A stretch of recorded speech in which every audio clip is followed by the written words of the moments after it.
Tactically, there's a gun to your head. You may not even know it, but there is. And what are you going to do about that gun? You're going to find out exactly what's happening and why it's such a big deal to you and to me and to everyone who believes differently than what the left would like. This is Caleb, and I'm the Tradesman. Let's get into it.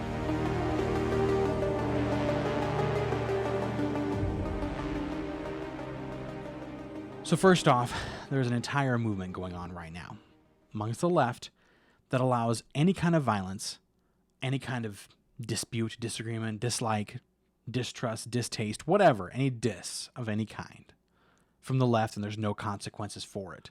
Look at what's going on right now in Spain with the invasion that's literally happening of Muslims, where a whole town is overwhelmed by literally half of, or doubling the population with Muslim men coming in, and how the media is immediately making it sound like, actually, no, it's okay because it's just women and children who really need help, and that's who it is, and it's not.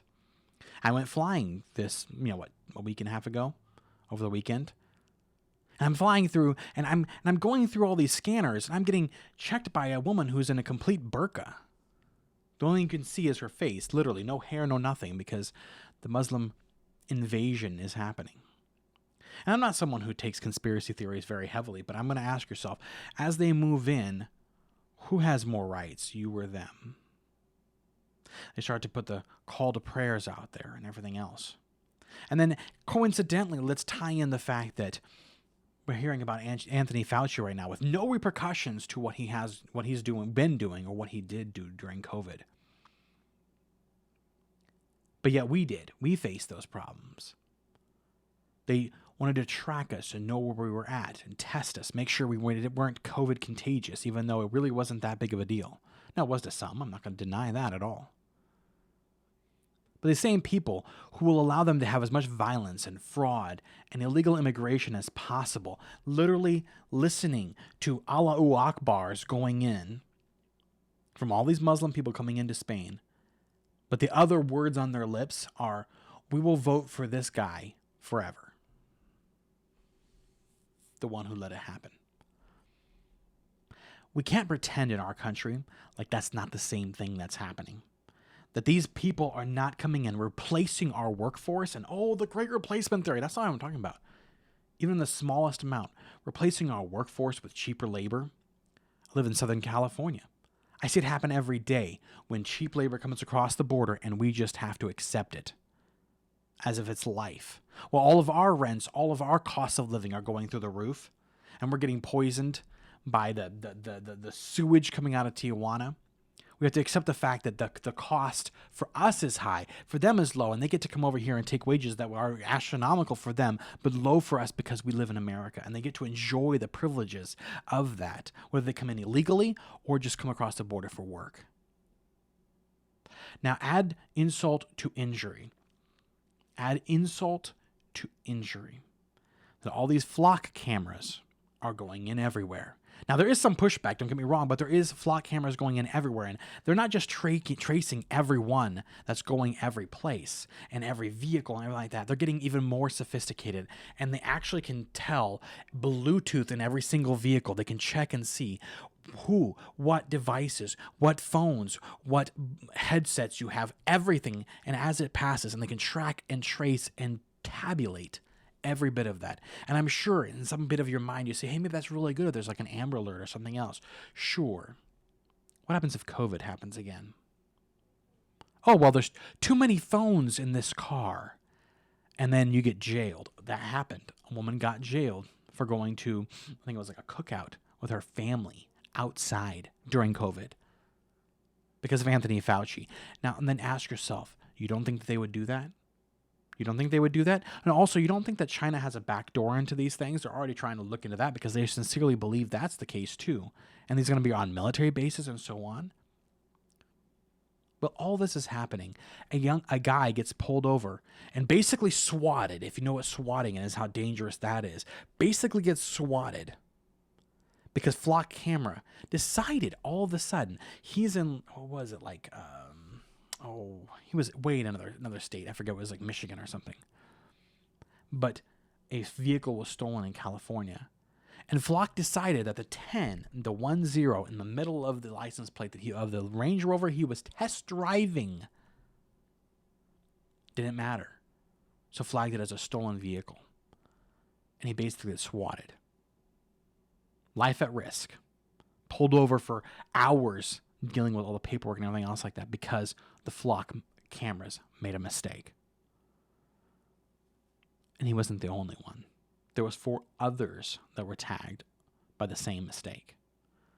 And if mistakes can be that detrimental, then how much more the real thing when they're really, really, really wanting to get you? And this is not even conspiracy theory anymore, guys.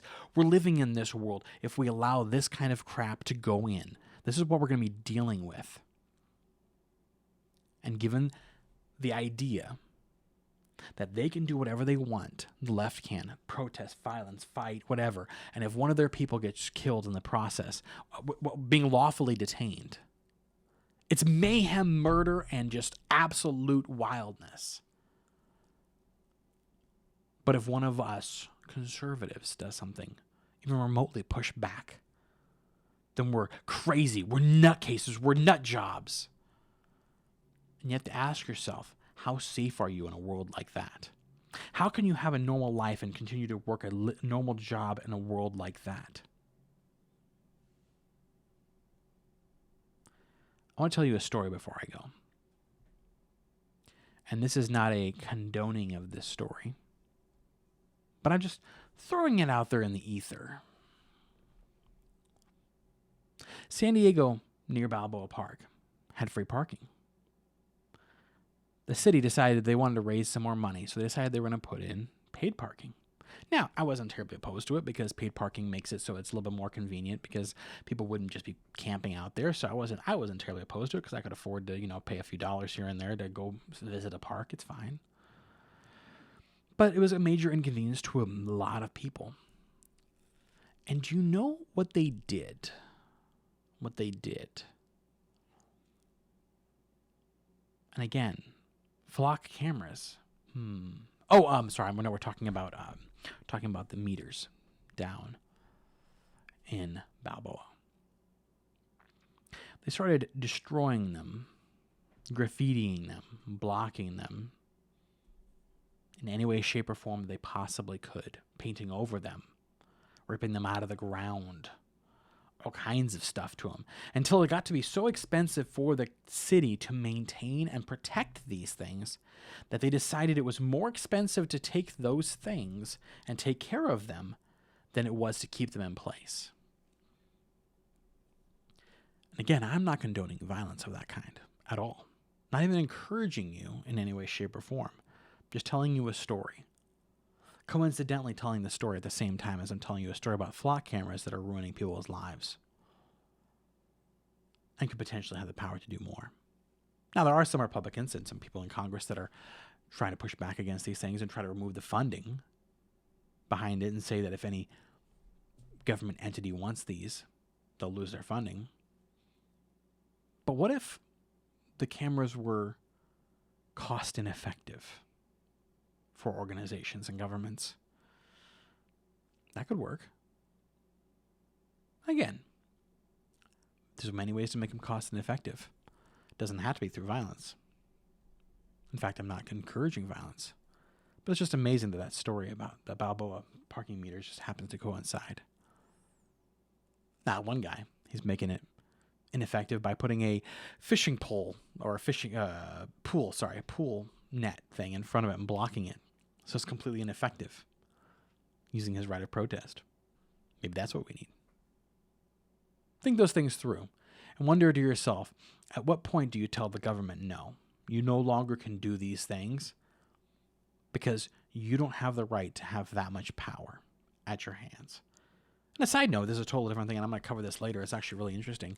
There's a whole town where the entire town unanimously did not want a data center put in, and yet the commissioners decided to do it anyways. At what point is when your representative government isn't representative anymore? Do you have to do what our founders did? That's a good question to keep in mind. I don't know the answer. But there's only so much that they can, without any repercussion, continue to do what they're planning on doing. And again, this channel does not condone violence of any kind. Thank you so much for watching. Like, comment, and subscribe. I know today was a little bit of a wild ride, but I think it was an interesting ride.